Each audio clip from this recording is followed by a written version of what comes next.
Voilà, on va maintenant s'intéresser à l'énergie sous toutes ses formes, vous allez le voir, avec des expériences extrêmement diverses et variées et toujours très intéressantes avec 4 invités présents sur notre plateau. Tout d'abord, Christophe Lauroncou, bonjour. Vous êtes adjoint au chef de programme Linky, du programme Linky pour la Bretagne. Alors, le programme Linky, c'est ce fameux compteur dont on va parler là, qui va faire son apparition dans de nombreux foyers. J'ai également le plaisir d'accueillir Jean-Luc Barbeau. Bonjour, bienvenue à vous. Vous êtes vice-président du syndicat Kerval. Alors, on parlera avec vous de traitement des ordures ménagères et surtout de valorisation de ces ordures parce qu'il y a des choses très intéressantes qui se font ici.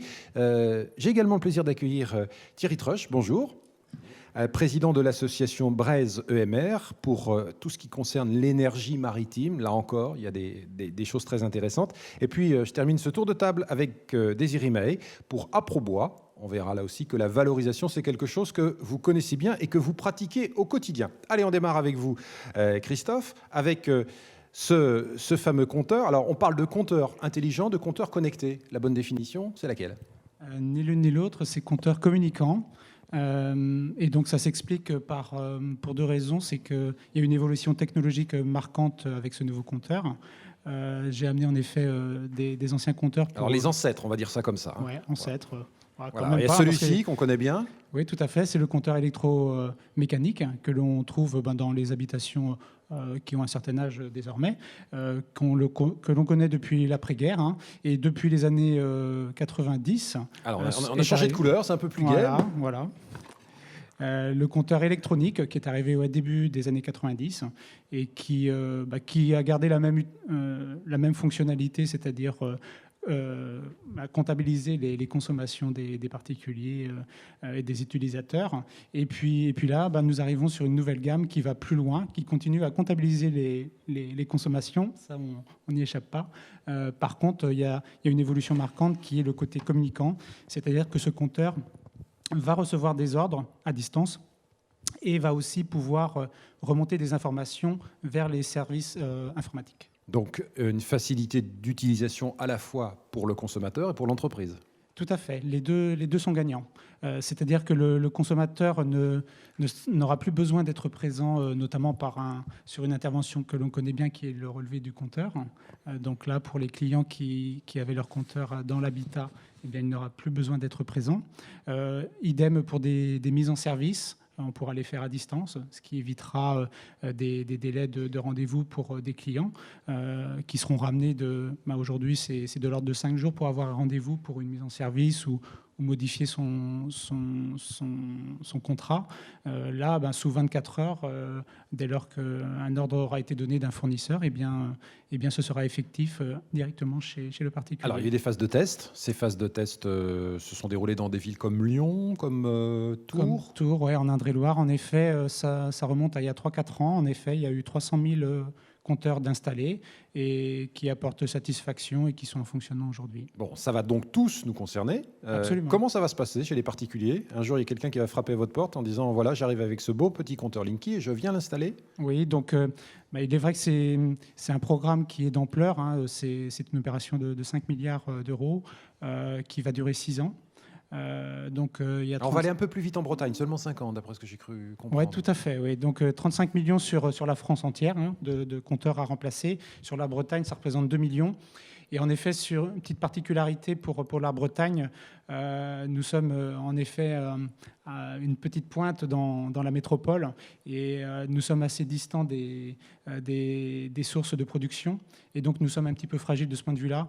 Donc, il a été décidé qu'en Bretagne, on irait un petit peu plus vite et on le ferait sur 5 ans. Ce sera fait sur 5 ans. Alors, oui. On précise aussi que ces compteurs, il y a plusieurs sites de production. Oui. Et il y en a un notamment pas très loin d'ici. Oui, tout à fait. Il y en a à Dinan.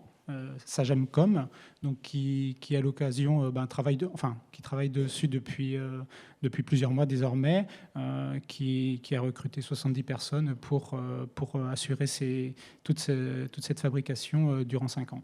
Parce que derrière ça, il y a aussi de l'emploi, il faut le préciser. Tout à fait. Ça veut dire que sur 5 ans, il va y avoir cette installation chez tous les particuliers. Oui. Et on en profite d'ailleurs pour demander à ces particuliers d'être vigilants.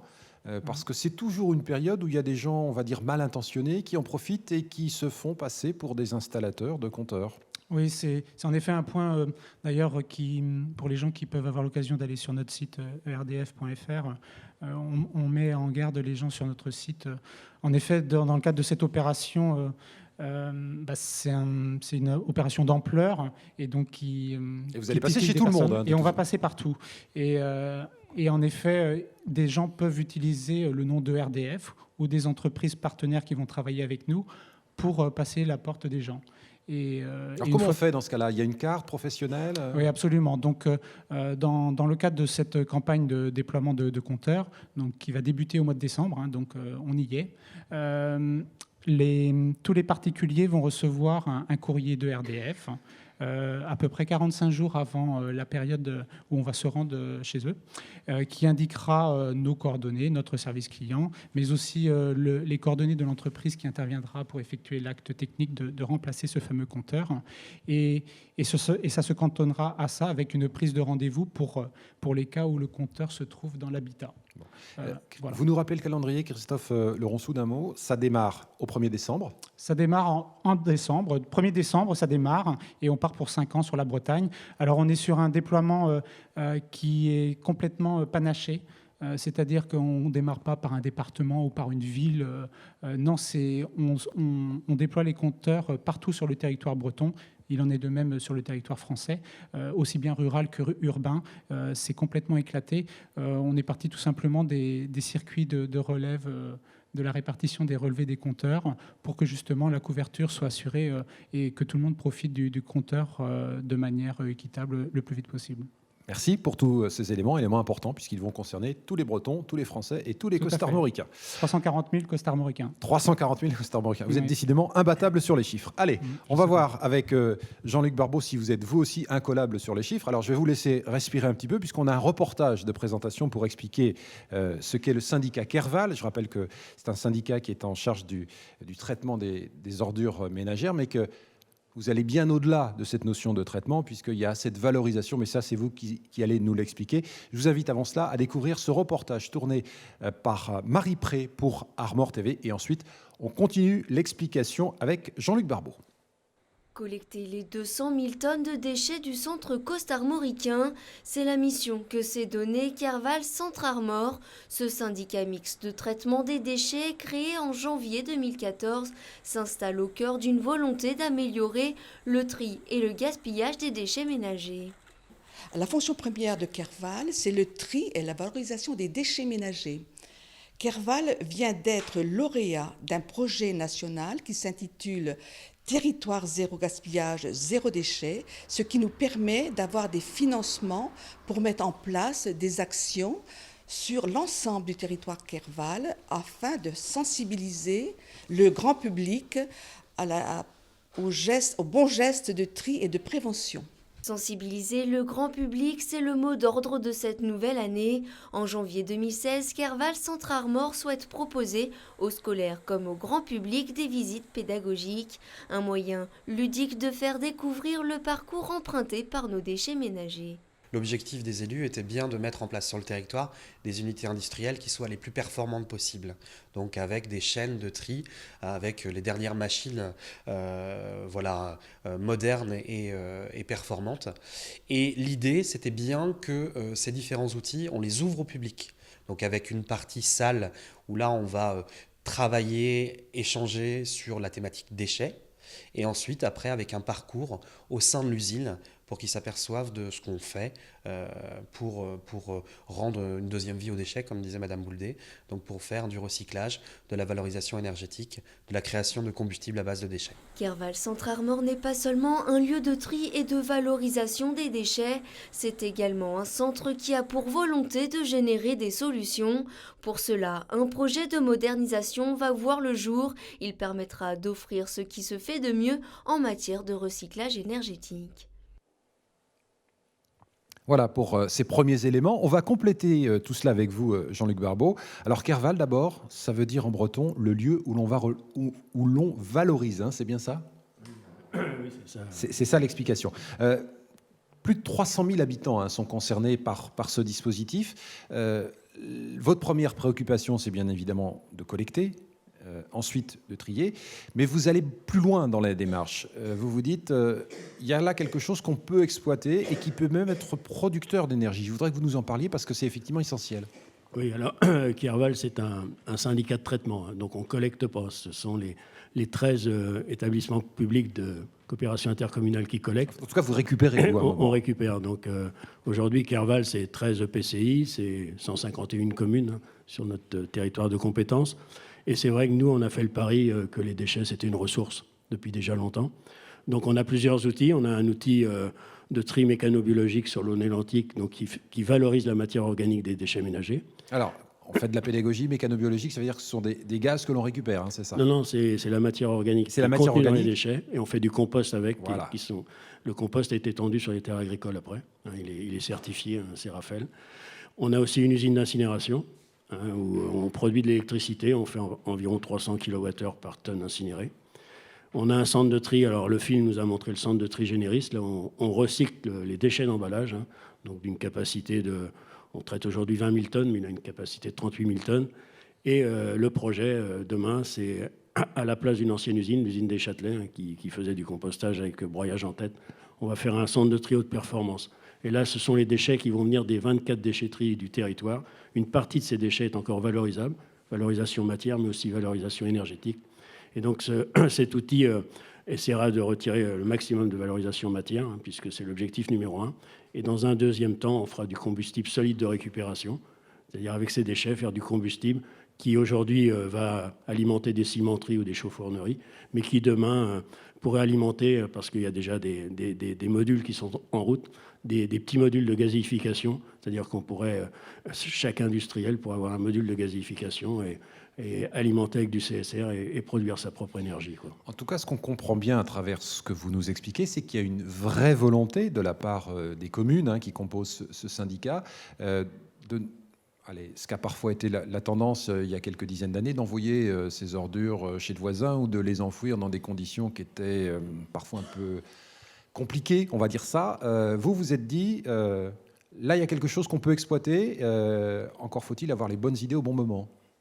Oui, il faut avoir les bonnes idées au bon moment et aussi avoir les opportunités, hein, parce que je ne vous cache pas que ce centre de tri haute performance, en investissement, c'est 20 millions d'euros. Hein, donc c'est quelque chose d'important. C'est un formidable pari. On espère que la législation et la réglementation vont évoluer pour faire en sorte que ce CSR soit utilisable ailleurs qu'en cimenterie, donc en gazéification, des choses comme ça. Donc c'est un vrai pari sur l'avenir, parce qu'il y a de la ressource dans nos déchets.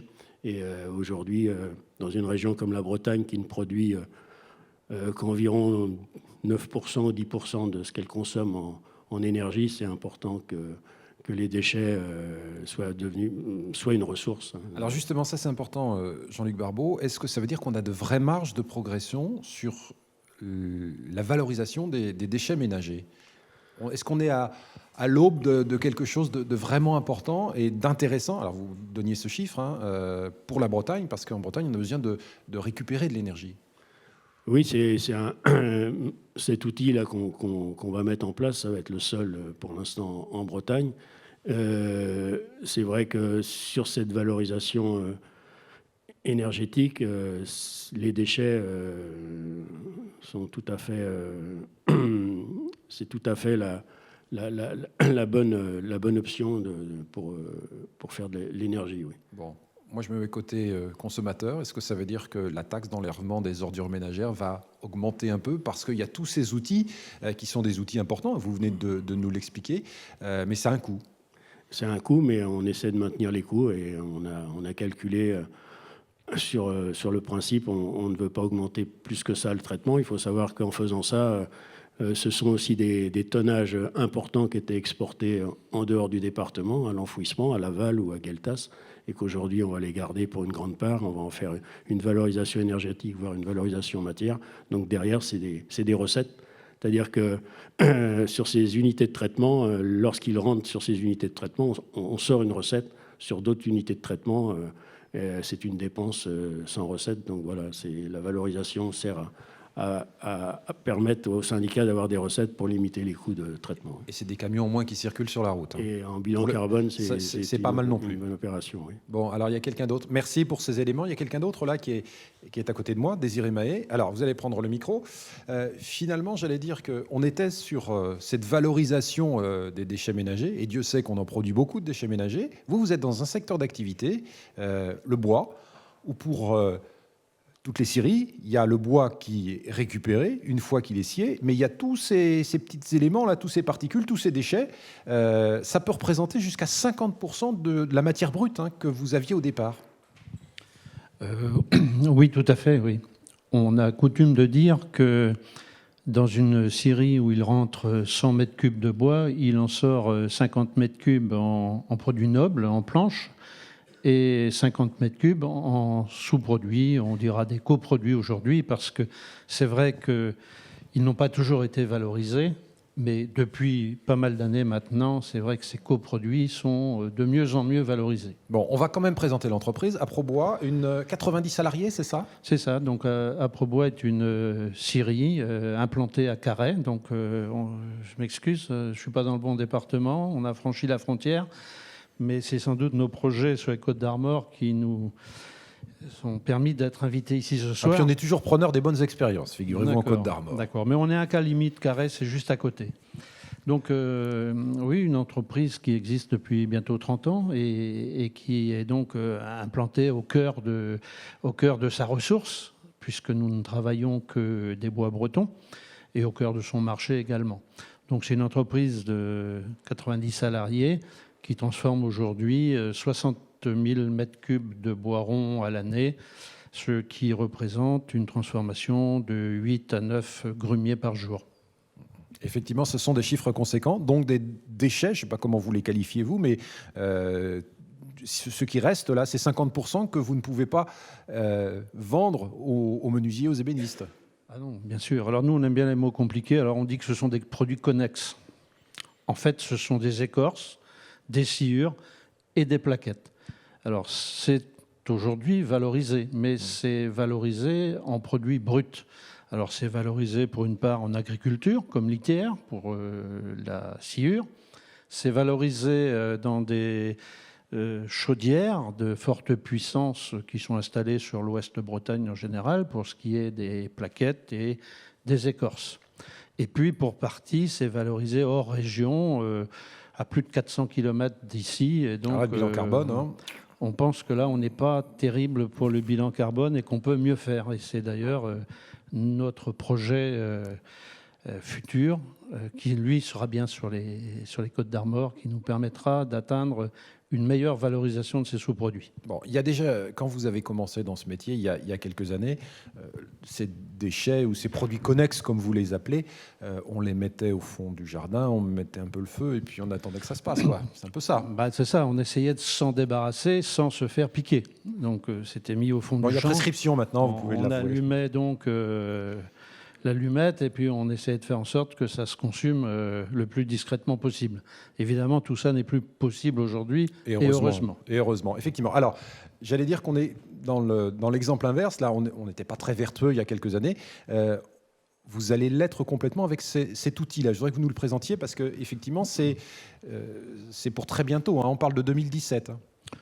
Oui, nous avons effectivement un projet de valorisation de ces sous-produits.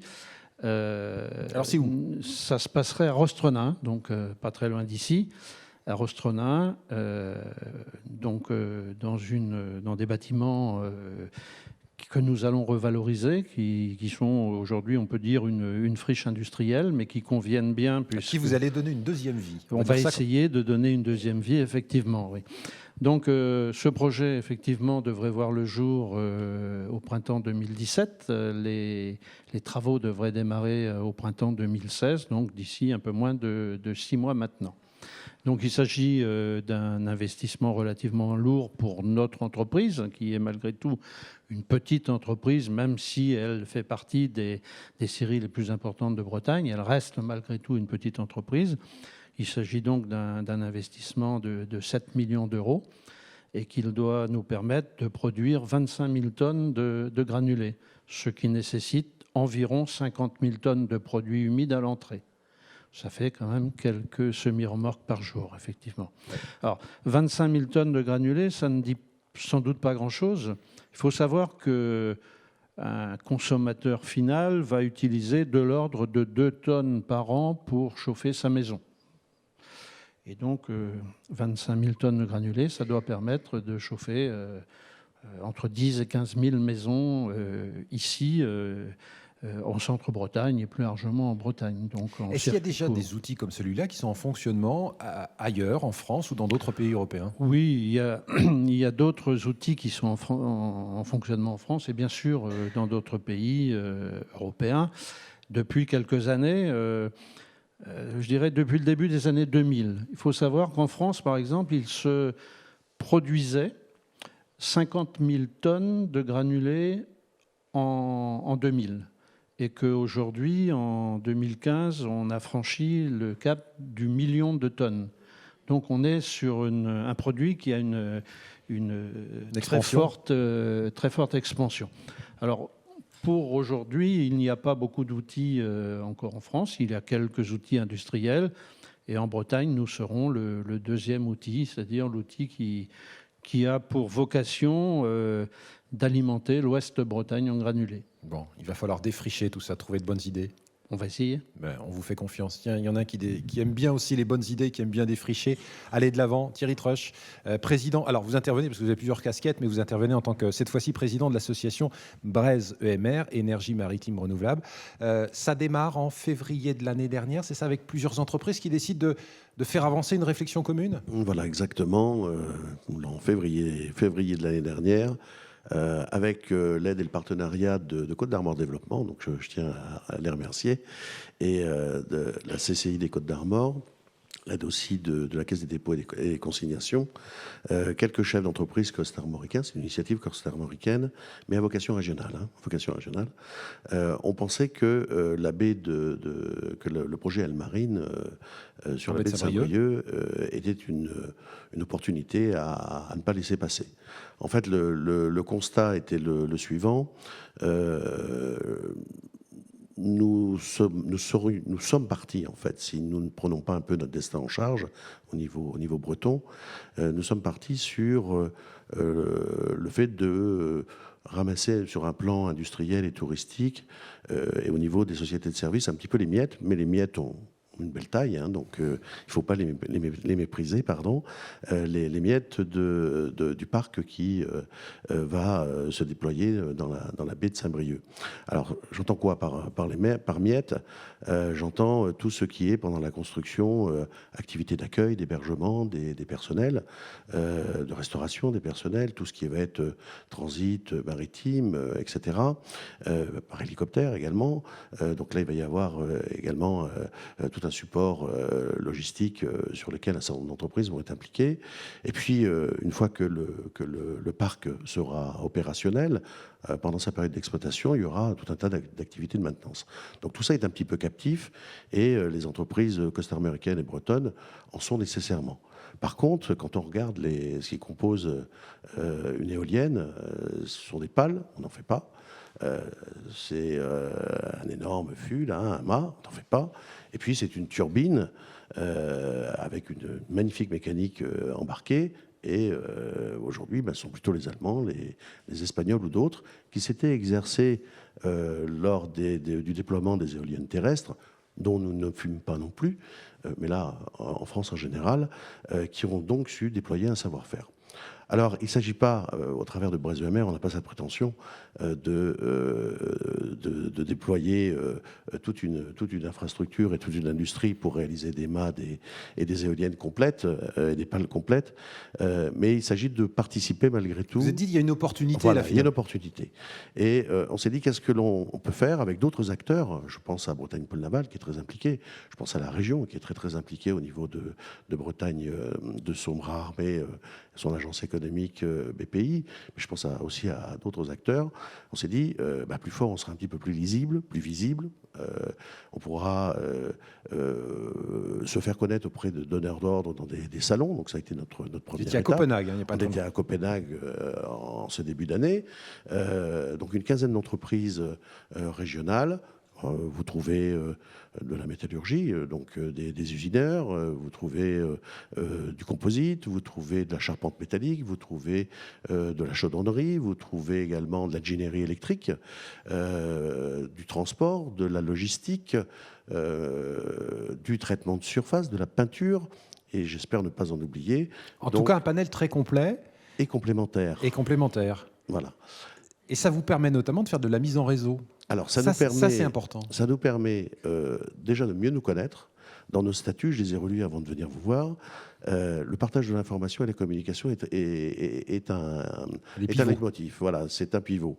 Mieux connaître nos outils industriels respectifs, mieux connaître les capacités que l'on a à produire des sous-ensembles complets de façon mutualisée, de manière à pouvoir offrir à nos donneurs d'ordre des services industriels plus larges, des ensembles qui peuvent être directement intégrés dans leur machine. Donc ça, je crois que c'est un plus. C'est un plus qui a déjà été sur le principe et sur le papier, parce qu'on n'en est pas encore au stade où on signe les commandes, mais sur le papier... C'est la première étape. C'est la première étape qui a été appréciée et qui est attendue par l'ex-Areva Wind devenu Adwen, par Siemens ou par d'autres acteurs. J'espère la DCNS qui est en train de sortir, de préparer dans ses cartons de très très beaux projets pour l'avenir. Donc je pense qu'on a véritablement une carte à jouer dans les années à venir dans ce domaine. C'est un domaine aussi, alors ça c'est, je dirais, le côté citoyen des chefs d'entreprise de Bretagne. On souhaite aussi contribuer avec les autres acteurs que j'ai pu citer, et j'en ai oublié, au déploiement d'un nouveau socle de développement économique et d'emploi au sein de la Bretagne. On a la filière agroalimentaire, et Dieu sait qu'elle produit des emplois et de la richesse sur notre territoire. Tout à l'heure, on parlait de l'automobile qui va un petit peu mieux. C'est aussi il y a le tourisme, il y en a d'autres. Il y a le tourisme. Alors j'étais plus avec ma casquette industrielle, mais vous avez raison de le rappeler aussi. Il y a bien sûr l'industrie navale. Il peut être intéressant demain de dire, eh bien, nous avons une filière EMR qui s'est développée en Bretagne ou dans le Grand Ouest, parce que je crois qu'il faut voir, compte tenu de l'envergure des projets, ce genre d'activité de manière beaucoup plus large que simplement au niveau de nos frontières. Je crois qu'il y a du travail pour nos enfants. Et si vous le permettez, je profite d'avoir ce micro pour dire que la Bretagne est la 5e région industrielle de France, ce qui est peu connu, 5e région industrielle de France, et qu'il faut le rester. Et qu'il faut le rester, qu'il y a des savoir-faire. Alors, vous avez encore un petit peu de temps de parole, Thierry. Vous lancez l'invitation, parce que bien évidemment, le cercle peut s'agrandir et toutes les entreprises qui le souhaitent peuvent vous rejoindre. Alors, le cercle peut s'agrandir. C'est une grappe d'entreprises, donc c'est un système de cooptation avec l'unanimité des acteurs pour accepter un nouvel entrant. Par contre, nous avons des entreprises concurrentes qui sont capables de rester concurrentes sur un certain nombre de sujets, mais d'être collègues et d'être plus fortes, notamment sur ce sujet qui a vocation à les fédérer. Merci, en tout cas, à tous les quatre pour toutes ces belles histoires qui, pour certaines d'entre elles, commencent à s'écrire, d'autres qui sont un peu plus avancées avec ce compteur. Allez, on va maintenant enchaîner avec deux nouveaux intervenants qui vont nous rejoindre sur ce plateau et on va se recentrer, si je puis dire, sur ce cœur de Bretagne pour parler d'économie. On va continuer à parler d'économie, mais aussi de tourisme.